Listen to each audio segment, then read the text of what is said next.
The maximum expected loss that minimizes the maximum expected loss।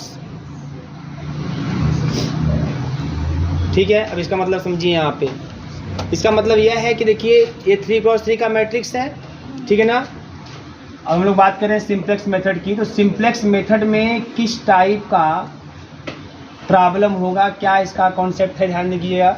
इधर player ए है हमारा और इधर हमारा प्लेयर बी है। प्लेयर बी जो है वो 3 स्ट्रेटजी लगाता है, A1 A2 A3, और प्लेयर बी जो है उसके पास भी 3 स्ट्रेटजी है, B1 B2 B3। बात समझ आ रही है। प्लेयर ए की जो स्ट्रेटजी लगाने की प्रोबेबिलिटी है ना, A1 जो स्ट्रेटजी है उसके लगाने की प्रोबेबिलिटी है P1, A2 स्ट्रेटजी जो लगाने की प्रोबेबिलिटी है वो P2 है ना, और A3 स्ट्रेटजी जो लगाने की प्रोबेबिलिटी है वो P3 है।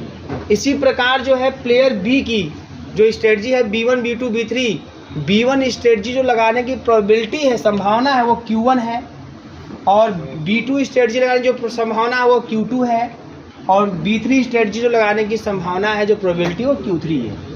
और आप जानते हैं कि प्रोबेबिलिटी मैक्सिमम 1 ही होती है, इसलिए सबका जो सम होगा, जैसे ए की जो भी प्रोबेबिलिटी है स्ट्रेटजी लगाने की, उसका सम 1 के बराबर, और बी की भी जो स्ट्रेटजी है ना, उसकी जो प्रोबेबिलिटी का सम होगा वो भी किसके बराबर, 1 के बराबर। बात समझ में आ रही है। तो ये कहने का मतलब है इसके। अच्छा मैं आपको एक चीज़ बताया था, आप लोग अगर याद होगा तो याद होगा, ऐसे प्लेयर ए जब हम यहाँ कोई चीज़ लिखते हैं तो इसके सामने इसका गेन होता है। बात समझ में आई ना। प्लेयर ए के सामने इसका क्या है, गेन है। मतलब अगर मैं बोलना चाहूँगा तो इसका मतलब देखो क्या है, प्लेयर ए जब A1 स्ट्रेटजी लगाता है और प्लेयर बी जब अपना B1 स्ट्रेटजी लगाता है, तब प्लेयर ए के रिस्पेक्ट में हम बोलेंगे कि प्लेयर ए का जो गेन है वो A11 है। लास्ट भी तो होता है। अब रुकिए, मेरी बात को ध्यान सुनिए पहले यहाँ पे, है ना। इसी प्रकार से अगर प्लेयर जो है स्ट्रेटजी अपनी A1 लगाता है प्लेयर ए, और प्लेयर बी जो स्ट्रेटजी है वो B2 लगाता है, तब प्लेयर ए का जो गेन है वो A12 है। इसी प्रकार प्लेयर ए अगर अपना A1 स्ट्रेटजी लगाता है, प्लेयर बी अपना B3 स्ट्रेटजी लगाता है, तो उस दौरान जो उसको गेन होने वाला है वो आपका A13 है। ये लिखने का तरीका होता है। मतलब ए के रिस्पेक्ट में सब गेन होते हैं और प्लेयर बी के रिस्पेक्ट में सब लॉस होते हैं। मतलब ये चीज़ ऐसे अब ऐसे बोलेंगे कि प्लेयर ए अगर अपनी A1 स्ट्रेटजी लगाता है, प्लेयर बी अपनी B1 स्ट्रेटजी लगाता है, तो यही A11 प्लेयर बी का लॉस है और प्लेयर ए का गेन है। तो जिसका गेन दिखाना होता है उसको यहाँ लिखते हैं, और जिसका लॉस दिखाना होता है उसको यहाँ लिखते हैं। और वही चीज़, एक का जितना गेन होगा दूसरे को उतना लॉस होगा। यही है 2% जीरो सम गेन।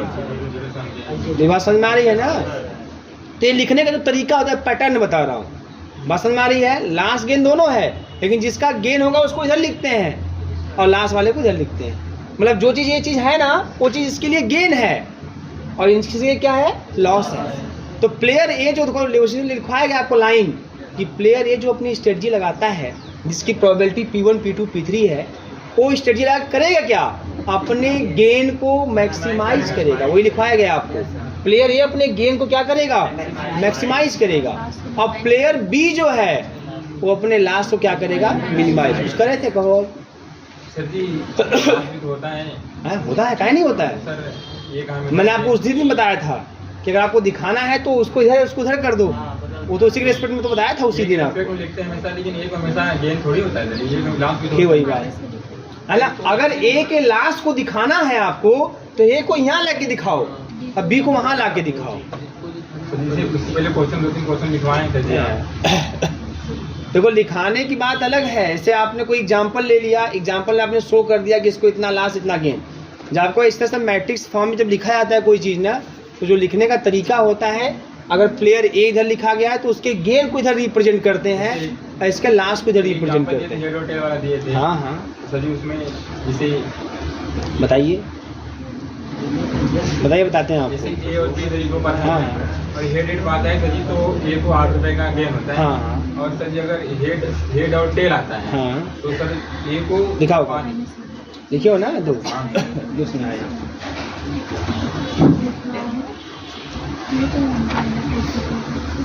ठीक है, देखिए एक क्वेश्चन आपने उस दिन किया हुआ था, पे ऑफ मैट्रिक्स आपने लिखा, बैठ जाओ, पे ऑफ मैट्रिक्स आपने लिखा हुआ था, उसमें कुछ इस तरीके का था, प्लेयर ए और बी है और हेड टेल, ठीक है ना। इस यहाँ 8, यहाँ -5, यहाँ -5 और यहाँ 8।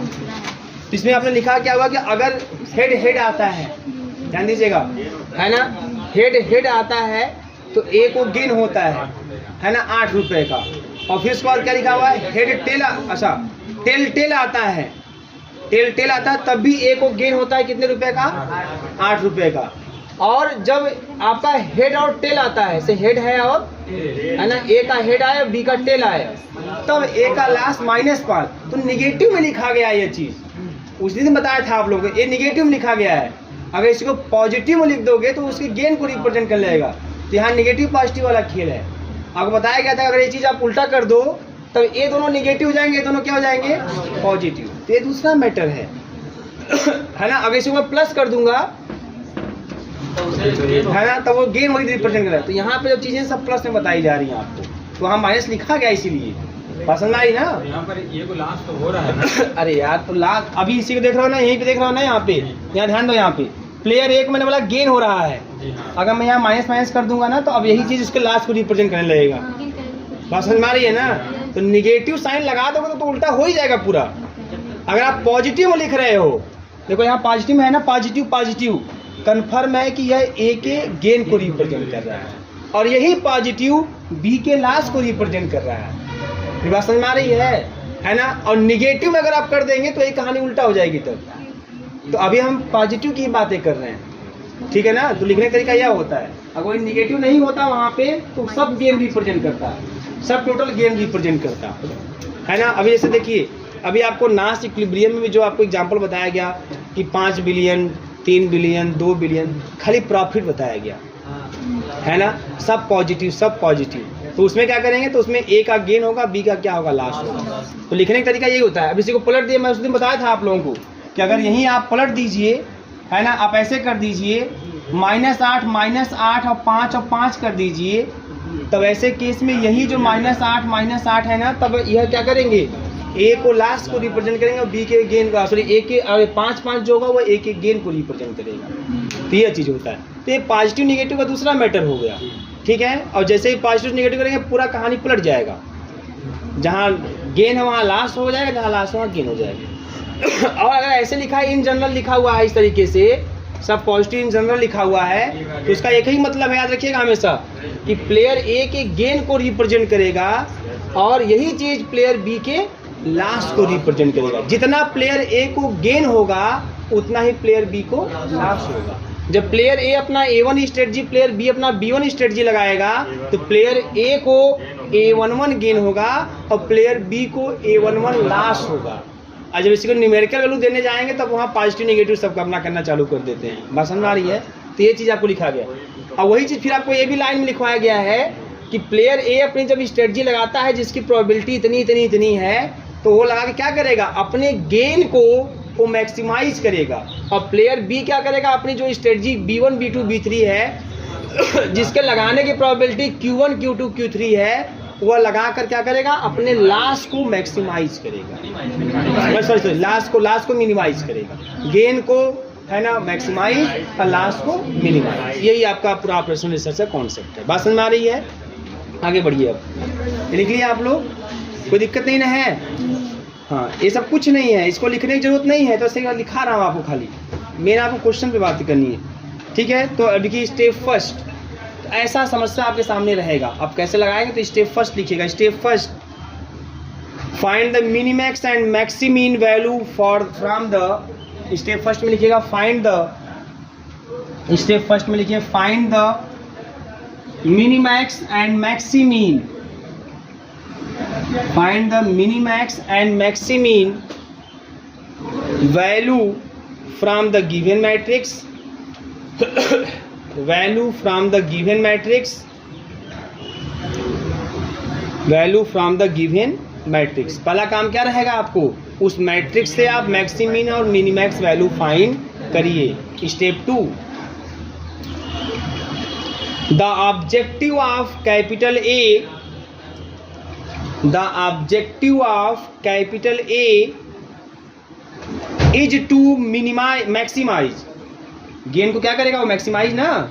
ए का ऑब्जेक्टिव क्या है उसके, उसमें गेन को मैक्सिमाइज करना। तो लिखिए the objective of capital A is to maximize the value, is to maximize the value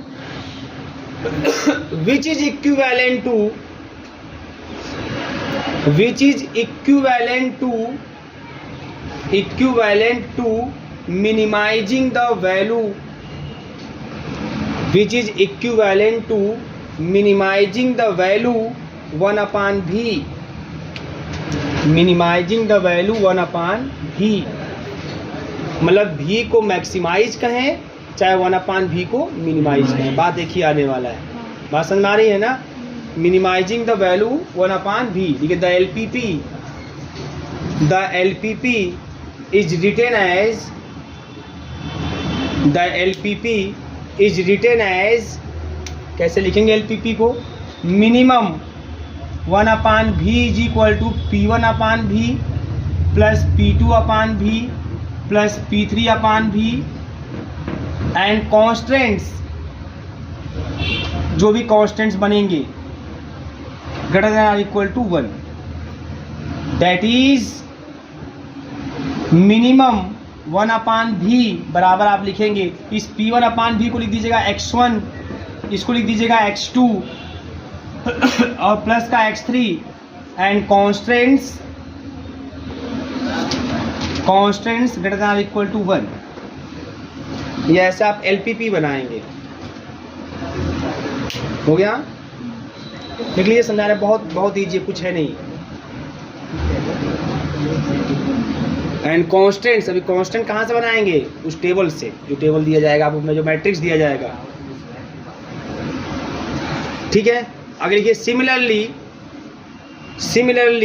for B